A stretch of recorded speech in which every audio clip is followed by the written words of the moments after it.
సర్వశక్తిమంతుడవు సర్వోన్నతుడు అయిన మా ప్రియ పరలోకపు తండ్రి, మీ ఘనమైన శ్రేష్టమైన నామాన్ని బట్టి వేలాది వందనాలు చెల్లిస్తూ ఉన్నాం.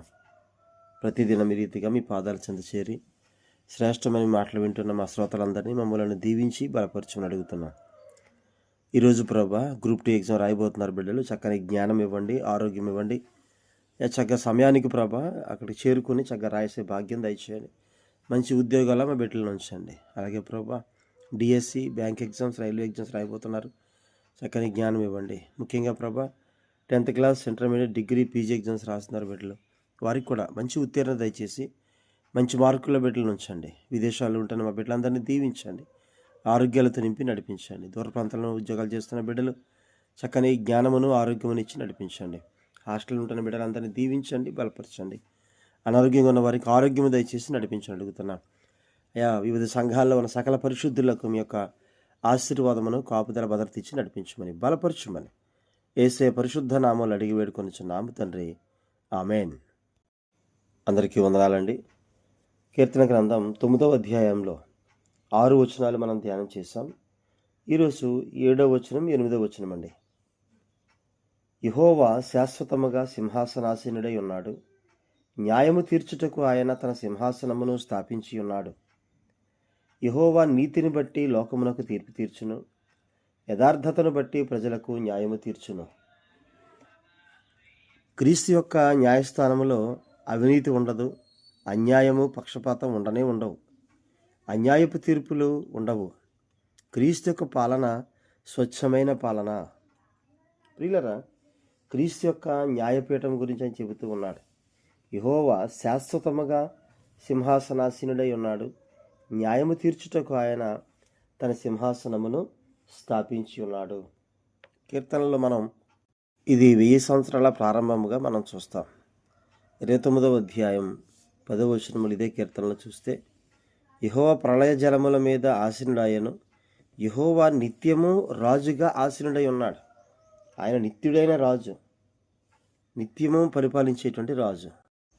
కీర్తన గ్రంథం 96:13 అండి, 13వ వచనం.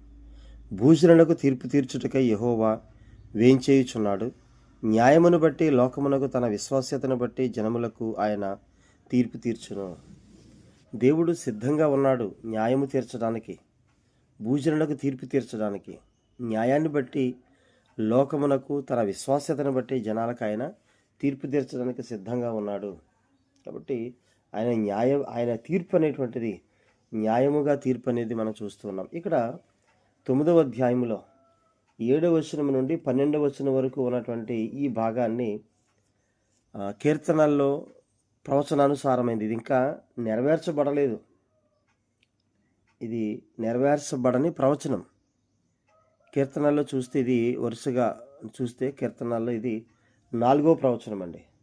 కీర్తనలు 9వ అధ్యాయం 7 నుండి 12 వరకు ఉన్న ఈ భాగం 4వ ప్రవచనం. కీర్తనలు చెప్పడం 4వ ప్రవచనం. ఇది 1000 సంవత్సరాల ప్రారంభం, 1000 పరిపాలన, క్రీస్తు పరిపాలన, దాని ప్రారంభంలో ఇది నెరవేర్చబడుతుంది అని తెలియజేస్తూ ఉన్నారు. న్యాయముగా తీర్పు తీర్చేటువంటి దేవుడు మన దేవుడని ఆయన తెలియజేస్తూ ఉన్నాడు. ఇక్కడ అపోస్తుల కార్యాల్లో 17:31 చూస్తే, అపోస్తుల కార్యాలు 17:31, ఎందుకనగా తాను నియమించిన మనుషుని చేత నీతిని అనుసరించి భూలోకమునకు తీర్పు తీర్చబోయేడు యొక్క దినమును నిర్ణయించి ఉన్నాడు. మృతుల్లో నుండి ఆయనను లేపినందున దీని నమ్ముటకు అందరికీ ఆధారం కలుగజేసి ఉన్నాడు. కాబట్టి ఆయన తీర్పు తీర్చడం అనేటువంటిది న్యాయంగా తీరుస్తాడని యెషయా గ్రంథం 9:6-7లో కూడా, యెషయా గ్రంథం 9వ అధ్యాయం 6-7 వచనాలు. ఏలయనగా మనకు శిశువు పుట్టెను, మన కుమారుడు అనుగ్రహించబడెను, ఆయన భుజం మీద రాజ్యభారం ఉండును. ఆశ్చర్యకరుడు, ఆలోచనకర్త, బలవంతుడైన దేవుడు, నిత్యయోగ తండ్రి, సమాధానకర్త, అధిపతి అని అతనికి పేరు పెట్టబడును. 7వ వచనం. ఇది మొదలుకొని మితి లేకుండా దానికి వృద్ధియు క్షేమమును కలుగునట్లు సర్వకాలము దావీదు సింహాసనమును, రాజ్యమును నియమించును. న్యాయము వలనను నీతి వలనను రాజ్యమును స్థిరపరచుటకు అతడు సింహాసనాసీనుడై రాజ్య పరిపాలన చేయును. సైన్యములకు అధిపతిగా యెహోవా ఆసక్తి కలిగి దీనిని నెరవేర్చును. ప్రియులరా, యేసుక్రీస్తు యొక్క మెస్సియాగా ఆయన రాబోతున్న ఆ ప్రవచనాన్ని ఇక్కడ యెషయా ముందుగానే తెలియజేస్తున్నాడు. క్రీస్తుపూర్వం 750-790 ఆ మధ్యకాలంలో యెషయా ఈ ప్రవచనాన్ని పలికినట్టుగా మనం చూస్తున్నాం. దీని నెరవేర్పు ఆయన యేసుప్రభుగా వచ్చారు, ఆయన చనిపోయారు, ఆయన పునరుద్ధరణ మరలా లేచాడు, ఆరోహణై వెళ్ళాడు, ఆయన మరలా రెండవ రాకడలో రాబోతూ ఉన్నాడు.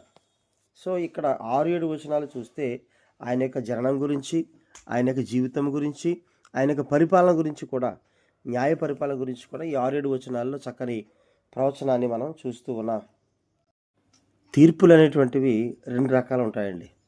ఒకటి క్రీస్తు న్యాయపీఠము తీర్పు, 2 మహాధవళ సింహాసనము తీర్పు. క్రీస్తు న్యాయపీఠము తీర్పు ఎవరికి అనంటే అది విశ్వాసులకు. క్రీస్తు న్యాయపీఠము తీర్పు విశ్వాసులకు ఉంటుంది. అయితే అది విశ్వాసులకు తీర్పు అంటే దేవుడు తీర్పు తీర్చి వారికి శిక్ష ఇవ్వడానికి కాదండి. కొరింథీ 2వ పత్రిక 5వ అధ్యాయం 9-10 వచనాల్లో, 2 కొరింథీ 5వ అధ్యాయం 9-10 వచనాలు, కావున దేహమందున్నాను, దేహమును విడిచినాను, ఆయనకిష్టులమై ఉండాలని మిగిలి అపేక్షించున్నాము.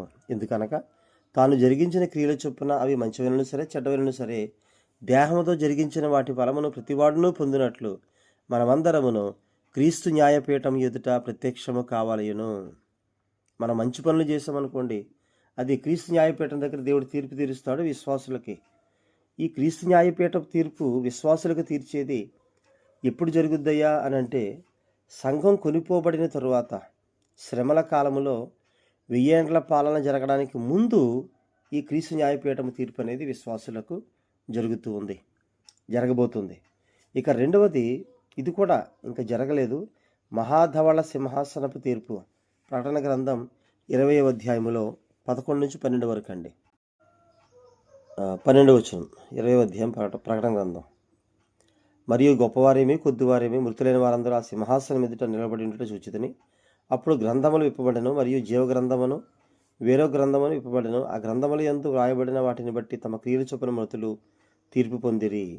ఆ పైన 11వ వచనంలో, మరియు ధవళమైన మహాసింహాసనమును దాని యందు ఆసీనుడై ఉన్న ఒకరిని చూచితిని.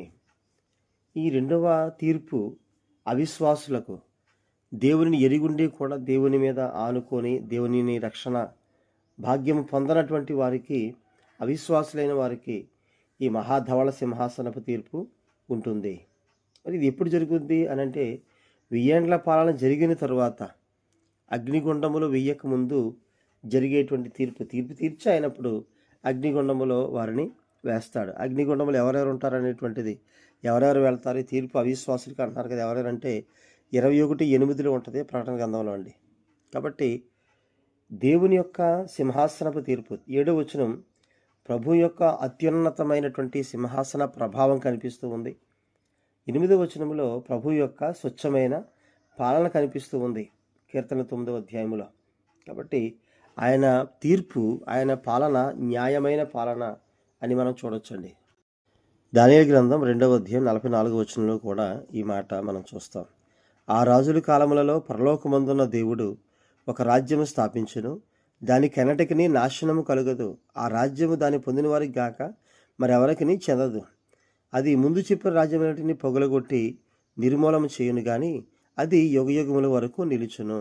దేవుని యొక్క రాజ్యము, దేవుని యొక్క సింహాసనము, ఆయన న్యాయమైన సింహాసనముగా, ఆయన స్వచ్ఛమైన నీతి యథార్థత కలిగినటువంటి తీర్పులు ఆయన తీరుస్తాడనే విషయాన్ని మనం చూస్తూ ఉన్నాం. కాబట్టి ప్రియులరా, మనం ఏ విధమైనటువంటి తీర్పులోకి వస్తామో అనేటువంటిది ఇక్కడ భూమి మీద మనం జీవించినటువంటి జీవితాన్ని బట్టే ఉంటుంది.